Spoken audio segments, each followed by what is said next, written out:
நம் நேரடியாக இந்த ஆய்வரங்கத்துக்குள் செல்லலாம். எப்பொழுதும் போல் இந்த ஆய்வரங்கத்தை நல்ல முறையில் தலைமையேற்று நாம் சிறிதும் எண்ணி பார்க்காத அழகான மைய கருத்துக்களை எல்லாம் நமக்கு சொல்லித்தந்து அதனுடைய வேர்ச்சொல்லில் இருந்து ஆரம்பித்து அதற்கு அழகாக தண்டு இலைகள் கிளைகள் என பரப்பி காய்கனிகளை தந்து நம்மளை ஊட்டமிக்க ஒரு அமைப்பாக எடுத்து செல்லும் நம்முடைய அன்பு தலைவர், நம்முடைய மரியாதைக்குரிய ஆற்றல் மிக்க ஐயா திருக்குறள் குமரி செல்வனார் அவர்களை தலைமுறையாற்றி தருமாறு அன்புடன் அழைக்கிறேன். பெருமக்களுக்கும் என்னுடைய நெஞ்சார்ந்த வணக்கத்தை தெரிவித்துக் கொள்கின்றேன். இந்த கூட்டத்திற்கு பல்வேறு அறிஞர் பெருமக்கள் வந்திருக்கின்றார்கள்.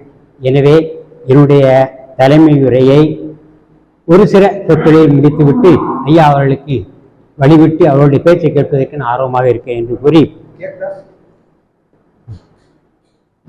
ஆசை பற்றி அறையலுக்கேன் என்று தம்பி சொன்னார். எனக்கும் நிறைய பேச வேண்டும் என்ற ஆர்வமும் அறிவும் இருக்கிறது என்று கூட எனக்கு ஒரு நம்பிக்கை உண்டு.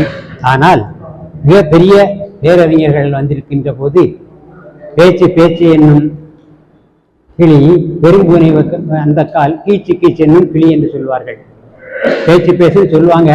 ஆனா பெரும் பூனைகள் வந்திருக்கின்ற போது இந்த பூசை அல்லது இந்த பூனை பேச்சை நிறுத்திவிட்டு அவருடைய பேச்சை கேட்பதற்கு மிகுந்த ஆர்வமாக இருக்கேன் என்று கூறி, நான் வேறு அந்த அதிகாரத்தை விட்டு ஒரு சின்ன ஒரு 5 மணித்துளிகள் எடுத்துக்கொள்ளலாம் என்று நினைக்கின்றேன்.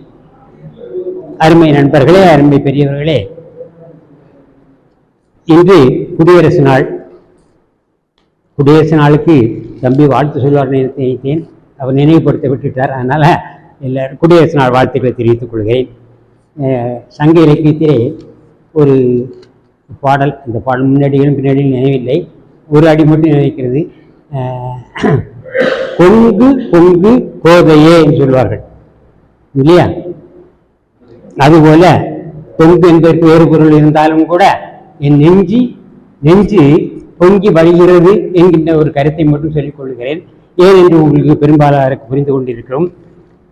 2 நாட்களுக்கு முன்னால் நம்முடைய முதல்வர் அவர்கள் ஒரு மிகப்பெரிய ஒரு நம்மெல்லாம் மகிழ்ந்து நெஞ்சு பூரிக்கிற அளவிற்கு ஒரு கருத்தை சொன்னார்கள்.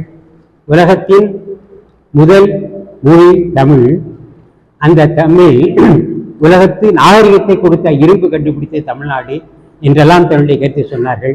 அது உங்கள் அனைவருக்கும் மகிழ்ச்சியையும் பெருமையையும் தரும் என்று கூறி, அந்த அருமையான அந்த கருத்தை சொன்ன நம்முடைய முதல்வர் அவர்களுக்கு உங்கள் அனைவருடைய நெஞ்சார்ந்த நன்றியும் வாழ்த்துக்களையும் நீங்கள் சொல்ல வேண்டும் என்று கூறி, அருமை நண்பர்களே, நான் இன்று பேச வேண்டும் என்று மிக 2 பக்க அளவிற்கு குறிப்புகளை எடுத்து வந்தேன். நிச்சயமாக அந்த குறிப்புகளை எல்லாம் நான் ஒரு பக்கம் ஒதுக்கி வைத்துவிட்டு ஐயா அவர்களுக்கு நேரம் கொடுக்க வேண்டும் என்பதற்காக முன்வருகின்றேன். அடுத்து உங்கள் அனைவரிடமும் பேச வருகின்ற அந்த அனைத்து பேர் உள்ளங்களுக்கும் ஒரு சின்ன வேண்டுகோள். ஐயா அவர்கள் எல்லாம் மிக சிறப்பாக பேச இருக்கின்றார்கள். எனவே நாம் அனைவரும் 5 நிமிடங்களுக்கு மிகாது தங்களுடைய சொற்பொழிவை ஆற்ற வேண்டும். மீதி நேரத்தை ஐயா அவர்களுக்கு ஒதுக்க வேண்டும் என்று கூறி உங்களுக்கு அன்பு கட்டளை இட்டு என்னுடைய தலைமையுரை இன்னும் ஒரு சில 1-2 சொல்லி நான் முடித்துக் கொள்கின்றேன். அதாவது கடந்த கூட்டத்திற்கு நாம் இரவை பற்றி, இரவின் இழிவு அல்லது சிறப்பு என்று வைத்துக் கொள்ளுங்கள், எப்படியானாலும் சரி, இழிவு சிறப்புமையா என்று வைத்தாலும் சரி, அதை பற்றி பேசணும். இந்த குரலில் இந்த கூட்டத்தில் இரவு அச்சம் என்கின்ற ஒரு அருமையான தலைப்பை பற்றி நாம் அச்சமில்லாமலே பேச வந்திருக்கின்றோம் என்று கூறி, அடுத்து நான் நேராக பேசுவதற்கு அழைத்து விடுகின்றேன். என்றால் ஐயா அவருடைய பேச்சையெல்லாம் கேட்பதற்கு நானும் ஆர்வமாக இருக்கேன், நீங்களும் ஆர்வமாக இருப்பீர்கள். எனவே